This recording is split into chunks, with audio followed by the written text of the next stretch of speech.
para poderlo subir. Bien. Bueno, en este video va a ir semana 11 de lengua y literatura y semana 8 de filosofía. Vamos a empezar con semana 11, que nos competía hoy miércoles 5 de enero.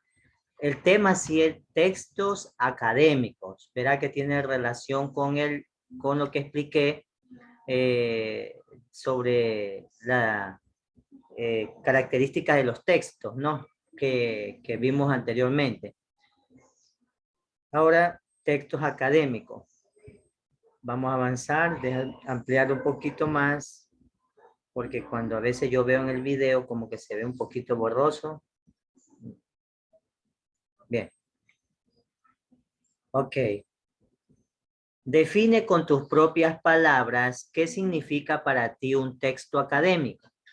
Bueno, no lo voy a preguntar por el factor tiempo, pero cuando a mí se me viene a la mente, ¿no? Yo creo que cualquiera de ustedes puede contestar, ¿no? ¿Qué para ti un texto académico? Yo creo que usted ya ha escuchado bastante este término, ¿no? Un texto académico es aquel, por ejemplo, lo que ustedes le dan en el colegio, los textos, cuando dice vengan a ver los textos de matemática, de ciencias naturales, de lengua y literatura, de estudios sociales, de filosofía, de educación cultural artística, de inglés, etcétera, etcétera, etcétera. Son textos académicos, ¿ya? Entonces aquí dice, vas a definir qué es para ti un texto académico. Va a contestar esa pregunta con 2 líneas o 3 suficientes, ¿no? Enumera de manera escrita los textos académicos que has aprendido en tu vida estudiantil. ¿Qué texto nomás conoces? Ahí yo ahorita te nombré como 8. Tú, además, un texto académico es también lo que tú de pronto te autoeducas. Compraste por ahí un librito para leer, como yo le mencioné hace un rato, que a mí me gusta la lectura. Me compré un libro Conflicto de los Siglos, me compré un libro La Última Oportunidad, me compré un libro cuando ya tenga 50 años, que habla sobre una colombiana sobre las mujeres cuando llegan a los 50 años. Entonces, esos son textos también académicos porque me están instruyendo de manera, digamos, literalmente, ¿no? A través de experiencias de otras personas. Un texto académico hace referencia a los trabajos propios del ámbito estudiantil. Ejemplo, los textos académicos que usted usa en el colegio, ámbito estudiantil, lo que usan en las escuelas es un ámbito estudiantil, o lo que usan en las universidades son ámbitos estudiantiles, ¿no?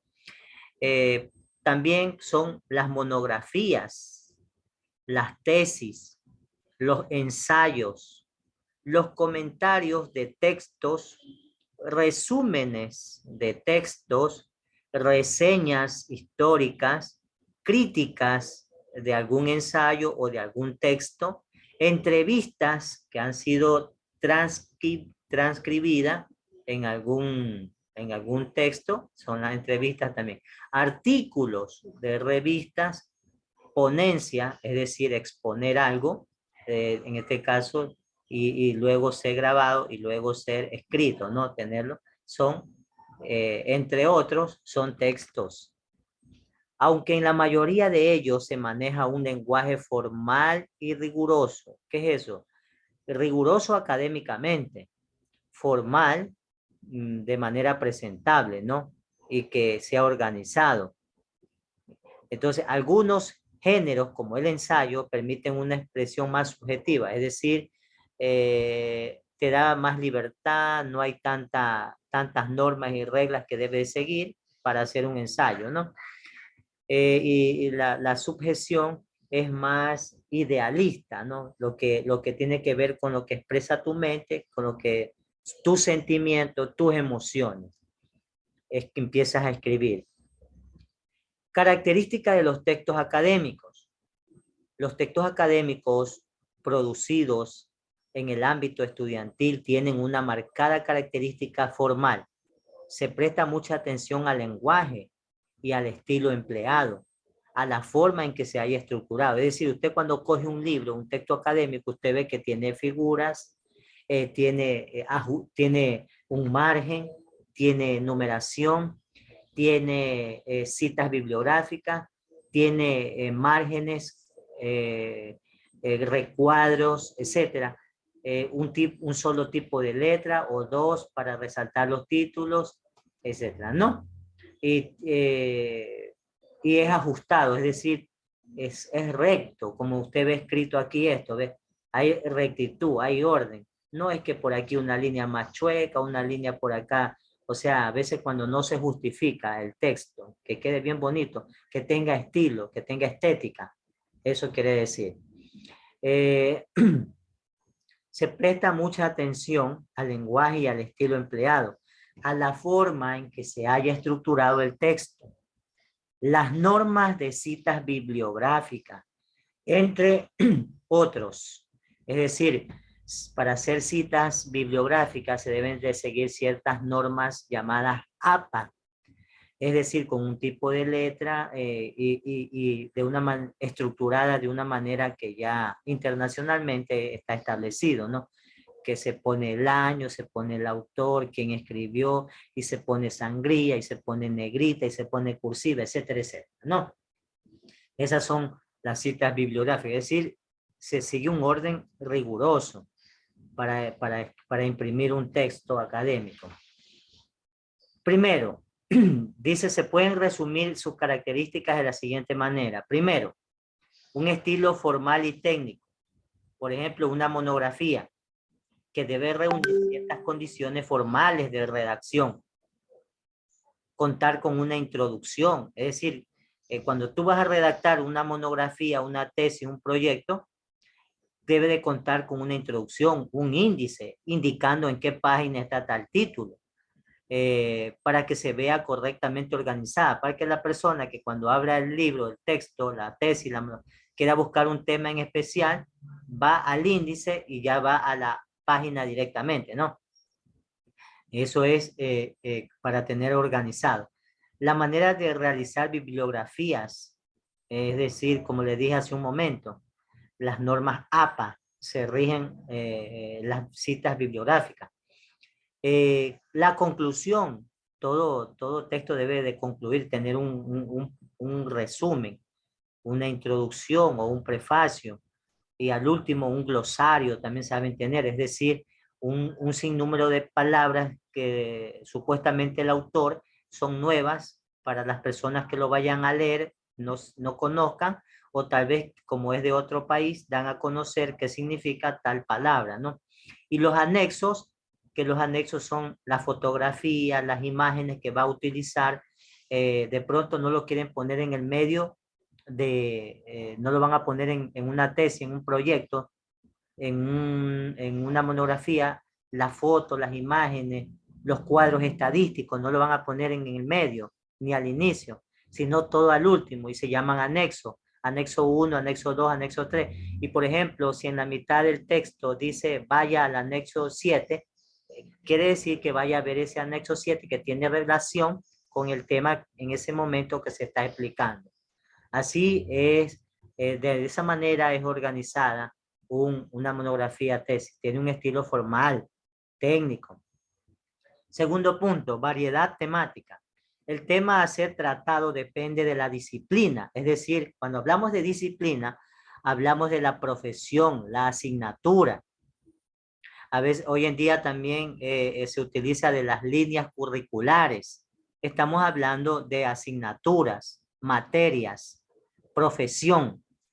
Habrá textos académicos que desarrollen temas educativos, ya sea social, natural, científico, lingüístico, ¿sí? Traductor, como de inglés, etcétera, ¿no? De literatura, ¿sí?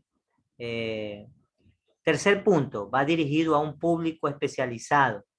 Puede ir, ¿no? Por ejemplo, hay textos que ya, por ejemplo, yo no me voy a comprar un libro que hable de Photoshop o Corel Draw o de programación orientada a objetos, que son libros que se ven en las asignaturas de informática, porque no es mi profesión. Y si lo leo, tal vez entienda muy poco. Entonces, son libros dirigidos a un público especializado. A mí me encanta un libro de literatura, ¿sí? Eso, entonces yo sí los voy a entender. Yo entiendo las normas, que es un ensayo, que es una lectura crítica, ¿sí? Entonces, qué son los argumentos, los contraargumentos, etcétera? Ya ese es mi campo, ¿no? Entonces, puede estar dirigido a los profesores, ya sea de colegio, escuela, universidades, o a un tribunal digamos, examinación. Es decir, tribunal en este caso se refiere cuando personas profesionales en más de un área, que por ejemplo pertenecen a un tribunal calificador de sustentación de tesis, proyectos, que esto va en la universidad, ¿no? Cuando yo quise obtener mi título, entonces yo me presenté ante un tribunal y expuse mi tesis. La expuse ante un tribunal de 3 personas, que por lo general a veces está una máxima autoridad de la universidad, un coordinador general de la especialización y otro que no recuerdo a qué rango está, pero son ante esas 3 personas que tienen un criterio muy formado, digamos, son personas muy intelectuales que te analizan lo que tú estás hablando, si tiene coherencia con lo que estás presentando, etcétera, ¿no? Entonces, estas personas van dirigidos. Y por último, tenemos demostrar un conocimiento en forma sistemática y científica, es decir, de manera ordenada, de manera sistemática, llevar un orden, pues no. Y si es científica, de pronto. Por ejemplo, vamos a hablar de pronto, usted sabe que yo antes, ¿no? Uno abría la llave y el agua y me tomo el agua. Pero para hablar del agua, uno tiene que ver, no va a hablar que el agua es clara, es pura, incolora, inolora, ¿ya? Porque para llegar a ese grifo, el agua tuvo que haber pasado un proceso científico. Entonces, un proceso que lleva costo. Entonces, yo ya no sé esas cosas de químicas, de física que utilizan ahí, ¿no? Para la alcalinización del agua, la carbonización, para que las impurezas vayan quedando, la filtración, etcétera, ¿no? La esterilización. Son procesos que de pronto de los ríos pasan a piscinas y de las piscinas van pasando a un sistema, ¿no? Para llegar a lo que es las redes de, a las redes de agua, de viales del agua, pues, ¿no? Donde fluye el agua. Eh, y el costo es un poco caro, por eso nos cobran el agua. Eh, pero imagínense si tuvieran que coger agua del mar, todavía no sea, yo creo que sí hay países que ya pueden el agua de mar, pues, pero es un costo bastante alto. Imagínense si el costo de las aguas del río para poderla tomar es un costo, el agua de mar ha de ser unas 10 veces más caro, ¿no? Por eso es que debemos conservar nuestros ríos porque se termina el agua. Hace unos años atrás leí, hace unos años atrás, estoy hablando por el año tal vez 2010, ¿no? Leía unas diapositivas, mensajes que enviaban a los celulares, ¿no? Esas que impactaban, que decían que en el año 2050 no habrá agua, porque la gente no valora este tesoro. Incluso dieron una película que la gente en el año 2050 el agua iba a ser más caro que el oro. La gente iba a matar por el agua. O sea, debemos, ahora que nosotros podemos gozar de tener agua, conservarla para las generaciones de nuestros hijos y los hijos de nuestros hijos, si es que Dios permite tener.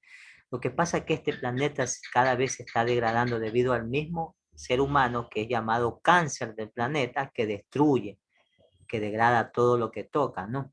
Entonces, por un sinnúmero de razones que yo me extendería demasiado, pero entonces, eh, eso es sistemático y científico. Entonces, Aquí quiero que hemos culminado. ¿Cuál es la actividad que va a realizar en su cuaderno o carpeta? De ser posible, pegue una imagen o un dibujo que tenga que ver con lo que es texto académico, ¿no? Y usted si quisiera que copie estos 4 puntos, ya en el resumen. Ok, ok. Entonces, déjeme cerrar esto. ¿Hay alguna pregunta? Tengo que hacer un resumen de esto y copiar los 4 puntos. Así Esa es es, la actividad de la semana 11. así es, don Milton. Así es. Sí. Ok, Kenia, qué bueno, ya ingresaste.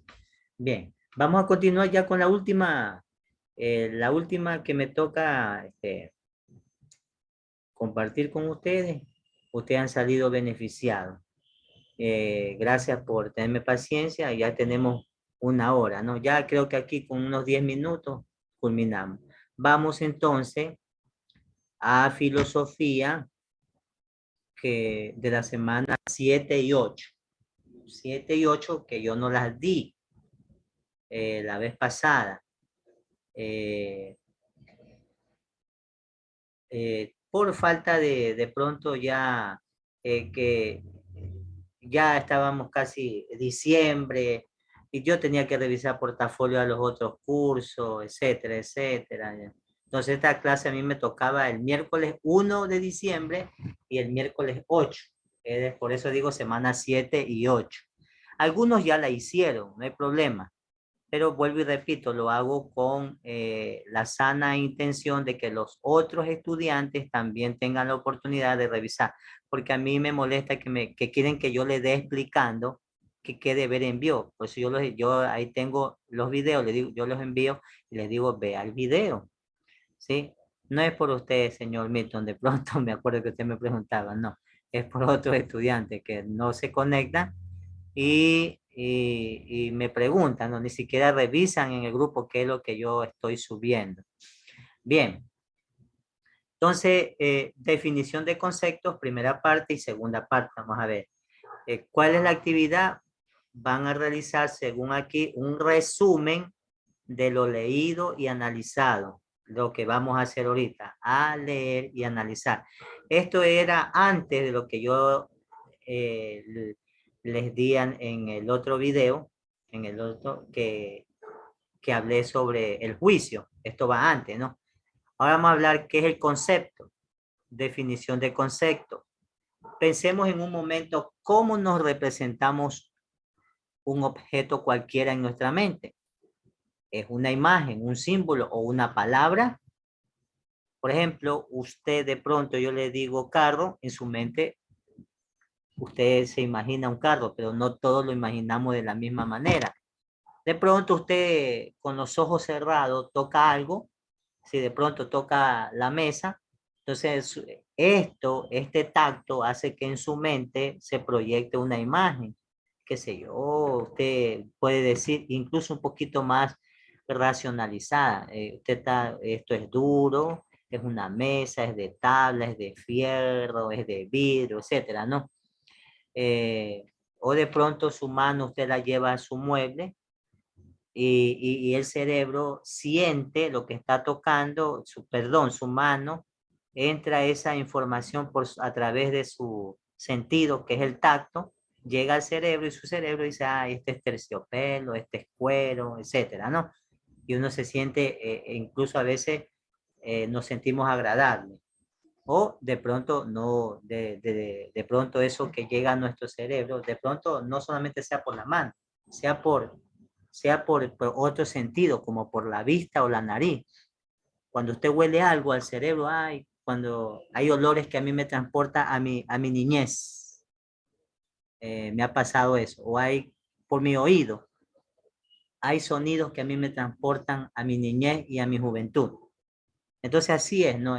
Ya es dependiendo. En filosofía llamamos concepto a la representación que nos hacemos en nuestra mente. Eso es un concepto, lo que yo le acabo de decir, ¿no? de un objeto cualquiera. En pocas palabras, es el término nombre o pensamiento que tenemos de algo. Sin embargo, no lo podemos confundir con una simple imagen o un simple recuerdo o una mera percepción. Estas son formas de conocimiento sensitivo. Todo lo que tocamos, todo lo que sentimos, todo lo que olemos, todo lo que vemos, todo lo que escuchamos, son sensitivos porque trabajan nuestros sentidos a través con el cerebro interconectado. Mientras que el concepto es una forma de conocimiento intelectual, porque usted cuando ya emite un concepto más ampliado de algo, por ejemplo, yo veo la mesa y digo, esto es una mesa cuadrada que tiene 70 de ancho por 50 de fondo o de largo, de ancho y largo, y que pesa tanto y que es de color tanto. Entonces yo ya le estoy dando, es un concepto más intelectual, ¿sí? Y racional, producto de nuestro entendimiento, porque ya entendemos mejor cuando vemos, lo olemos, lo probamos, lo escuchamos, ¿sí? Es ya un entendimiento intelectual, un conocimiento intelectual y racional, es más profundo, ¿no? Que cuando vemos algo a mera vista nomás. ¿Cómo generamos entonces conceptos? Primeramente captamos mediante los sentidos al objeto en sí, para luego abstraerlo. ¿A dónde? A nuestra mente, ¿no? Es decir, interiorizarlo en nuestra mente y convertirlo en un concepto que luego nos servirá de materia prima para elaborar nuestros propios juicios. Ahí ya vamos llegando a lo que de antes le expliqué, el juicio, ¿no? Todo es un proceso mental, interior. Esta palabra me gusta, interiorización. Hay que interiorizarse, hay que meditar profundamente. O sea, cuando alguien te dice, oye, tienes que tomar una decisión, y si tú ves que esa decisión va a acarrear, perdón, tiene mucha responsabilidad, entonces tú tienes que pensar bien. Tú mismo dices, espérame, espérate, déjame pensar bien, porque la decisión que voy a tomar no es cualquier decisión. Entonces, eso ya me estoy interiorizando, estoy meditando profundamente, estoy reflexionando, ¿ya? Clasificación de los conceptos. Aristóteles clasificaba los conceptos de la siguiente forma. Por su perfección. Vamos a ver qué dice por su perfección. Dice que pueden ser claros u oscuros. Claros son aquellos conceptos de uso cotidiano que no requieren mucha explicación para comprenderlo. Su significado, por ejemplo, si digo carro, a mi mente viene un carro y no le estoy poniendo color, no le estoy poniendo las llaves, no le estoy poniendo los vidrios polarizados, no, no, carro, carro. Si digo casa, a mi mente viene una casa, qué sé yo, puede ser de una casita de lo que sea, ¿no? No la estoy si digo pelota, una pelota de fútbol, una pelota de tenis, lo que sea, lo que se me venga a la mente. Mientras que los conceptos oscuros no se usan con frecuencia y necesitan una explicación.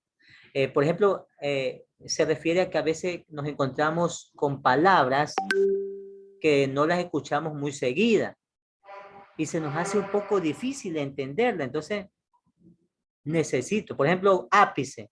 ¿Quién me puede decir qué es ápice? O escatológico. ¿Ah? Tal vez usted la ha escuchado, y, y, pero no lo recuerda.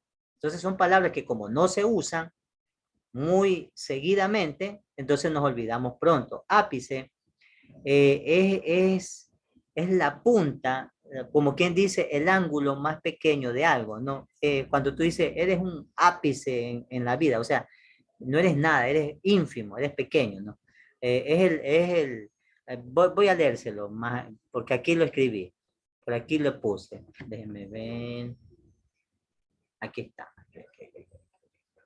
Vamos a leerle, aquí dice, ápice, punta o extremo de una cosa, especialmente de la lengua, ¿no? La punta de la lengua es un ápice, o sea, la más fina. Parte o cantidad muy pequeña e insignificante. Cuando se quieran referir a algo pequeño e insignificante, le dicen ápice.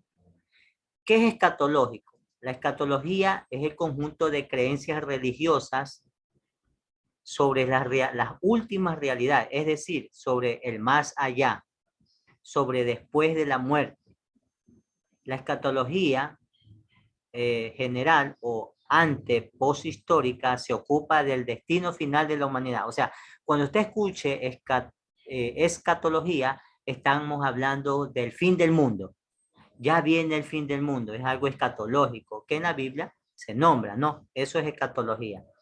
¿Y qué es un conocimiento sensitivo? Que antes ya lo hablamos, son conocimientos que lo obtenemos mediante nuestros sentidos, ¿sí? Ya sabemos cuáles son nuestros sentidos, ¿no? De la existencia de objetos externos que han producido en nosotros la idea que hacen referencia a ello. O sea, si yo huelo un olor agradable y no lo veo, pero yo sé, ay, eso es carne que están friendo, ay, qué rico, ya empiezo entonces, incluso la lengua empieza a salivar, pues, ay, ya tengo medio hambre. Empiezan a interactuar otros órganos, ¿no? Conocimiento intelectual es la apropiación de los objetos que no pueden sernos representados por los sentidos, a los cuales no pueden estimular. Es decir, los conocimientos y por lo tanto el saber se logran mediante la producción de ciertas vivencias, cuyo conjunto recibe el nombre de pensar. ¿Ya? De pensar. Eso es. Es decir, un conocimiento intelectual es cuando yo me pongo a leer algo y de pronto yo he estado estudiando sobre, ya que tanto se habla de las vacunas, para no emitir yo a veces un concepto así, yo me he puesto a leer e investigar mucho de la vacuna y gracias a Dios estoy bastante informado y he bajado videos, he bajado documentos, entonces he leído y ya eso es un conocimiento intelectual, o sea que yo he profundizado también y eso no se obtiene de que solo lo vi o solo lo olí o toqué las letras y ya aprendí. No, eso necesita usted estudiarlo, repasarlo, volverlo a leer, ver video, escuchar un audio, etcétera, ¿no? Y así es. Así es ese conocimiento intelectual. Regresamos a donde nos quedamos, ¿no? Vamos continuando. Ya. Ahora vamos por extensión. Ya vimos por su perfección, por extensión. O sea, pueden ser universales. Recordemos que ya vimos el término en juicios, que eso venía después, pero aquí ya lo están topando. Particulares o singulares, ¿no? Universales, dice, son aquellos conceptos que se refieren a un todo. Como por ejemplo, todos los seres humanos. ¿Ya? No sé qué le podía poner ahí. Todos los seres humanos, ¿qué? Que son, bueno, dejémoslo ahí, ahorita por el tiempo. Particulares, en cambio, son los conceptos que denotan una particularidad. O sea, como por ejemplo, algunos seres humanos. Algunos seres humanos son blancos. Algunos seres humanos son negros. Algunos seres humanos son hombres, porque no todos los seres humanos no son hombres, ¿no? Entonces, porque hay hombre y mujer, ¿no? Entonces, podemos decir que todos los seres humanos tienen ojos, ahí sí, ¿ya? Mientras que los singulares son objetos que se refieren a un solo objeto, por ejemplo, Pedro, Juan, Silvia, Kenia, etcétera, ¿no? Kenia entre algo, me estoy refiriendo a algo muy singular, ¿ya? Walter Chocho, algo muy singular, ¿ya? Por su exactitud, pueden ser unívocos, esta es la tercera clasificación, ¿no? Análogos o equívocos. Los unívocos se refieren a un solo concepto, por ejemplo, lápiz o cuaderno. Los análogos se parecen por su forma o función. Por ejemplo, portero. Cuando yo digo, llévale al portero, entonces una persona puede decir, a ver, ¿dónde estoy? Puede ser el cuidador de un edificio, el cuidador de una escuela como portero, o puede ser el que cuida un arco de fútbol, ¿no? Sí. O equívocos que se aplican a objetos diferentes. Por ejemplo, muñeca, que puede ser la parte de tu mano, la muñeca es llamada, ¿sí? Pero también hay un juguete, ¿no? Que le decimos muñeca. O de pronto te digan radio, puede ser el hueso, la radio, la tibia, el peroné, creo que es la rodilla, ¿sí? Sí, hay un hueso que se llama radio, o puede ser el aparato electrónico con el que escuchas música en tu casa, ¿no? La radio, o una emisora, prende la radio, ¿no? Entonces, mire estas cosas. Y tenemos luego la definición, ya estamos culminando.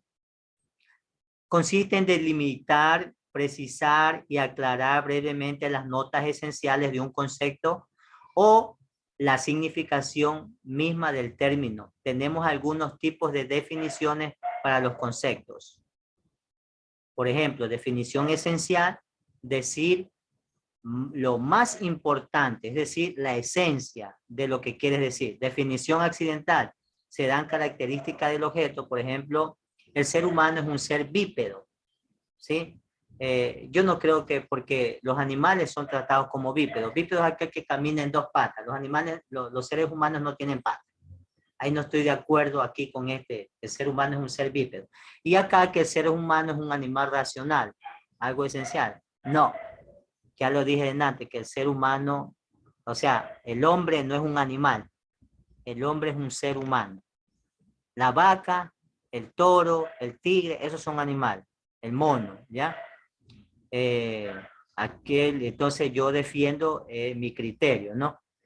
Teológica, ¿sí? Es la finalidad o propósito del concepto. Por ejemplo, el ser humano existe, es decir, lo teleológico tiene que ver cuál es el propósito de algo. Por ejemplo, para el ser humano, ¿qué? El ser humano quiere ser feliz, ¿sí o no? Entonces su felicidad es tener un trabajo, tener una esposa, tener unos hijos, etcétera, ¿no? Y vivir sano. Y una definición causal que se especifica cuál es el origen y causa del concepto. Por ejemplo, la selección natural y la evolución. O sea, tú tienes que definirte de cuál es tu causa y efecto. A ver, que tú vienes de la evolución o vienes de la creación, ¿no? O aquí han puesto solamente la selección natural, la evolución. Ahí le faltó la teoría del Big Bang, perdón. ¿Sí? Y ahí dejan afuera a la teoría de la creación. Entonces, por lo general, los textos científicos nunca relacionan a Dios, no lo incluyen en sus temas, porque un científico por lo general es ateo, o si no, dice ser ateo y no, pero por dentro puedes creer en Dios, pero no lo manifiesta, ¿no? Bien, para culminar, tenemos una concepción mental aquí. Una mujer ve a un cachorrito, ve una mascotita y una mujer piensa diferente a lo que piensa un hombre. A una mujer dice, este gatito yo le voy a poner un lacito, le voy a poner una almohadita para que duerme en mi cuarto, o sea, lo voy a tratar bien bonito, lo voy a limpiar, a bañar de vez en cuando, lo voy a perfumar, le voy a comprar champú, etcétera. El hombre es más simple, ¿no? El hombre lo va a tener en la casa nomás ahí, ni siquiera le va a hacer detalle, ¿no? Sí, eso es verdad, los hombres somos, a veces, por lo general, somos más simplistas en ciertas cosas, ¿no? Bueno, ahora esa es la tarea que va a hacer. También, aparte del resumen, clasifica los siguientes conceptos de acuerdo a su perfección, extensión y exactitud. ¿Sí? Por ejemplo, cambio, comunicación, identidad. O sea, ¿dónde lo va a poner usted? En extensión y todo esto, ¿no? Todas estas palabras. Busca el concepto y usted lo ubica, ¿no? ¿Qué es? Perfección, extensión, exactitud. Realiza al menos 2 definiciones ¿sí? Sea causal, teleológica, accidental, esencial, de cada uno de los conceptos anteriores.